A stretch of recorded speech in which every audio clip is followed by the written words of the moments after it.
సుందరకాండము 70వ సర్గము. మహాబాహువు లోకకంటకుడు అయిన రావణుడు తన ఎదుటనున్న ఆ వానరోత్తముని పరిశీలనగా చూచి కోపోద్రిక్తుడాయను.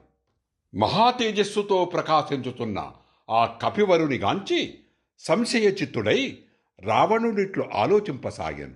పూర్వము నేను కైలాసపర్వతమును కదిలించినప్పుడు కుపితుడై నన్ను శపించిన నందీశ్వరుడే ఈ రూపములో ప్రత్యక్షముగా ఇతడుకు వచ్చినా ఏమి? కానిచో ఇతడు వానర రూపమున వచ్చిన ఆ బాణాసురుడై ఉండవచ్చును. ఇట్లా ఆలోచించుచూ రోషముతో కనులెర్రజేసిన వాడై రావణుడు మంత్రిముఖ్యుడైన ప్రహస్తుని వైపు చూచి ఇట్లు పలికెను. ఈ దుష్టుడు ఎతట నుండి వచ్చెను. వీని రాకకు కారణమేమి? వనమును నాశనమరుచుట వలనను రాక్షస స్త్రీలను భయపెట్టుటలోనూ ఈతనికి గల ప్రయోజనమేమి?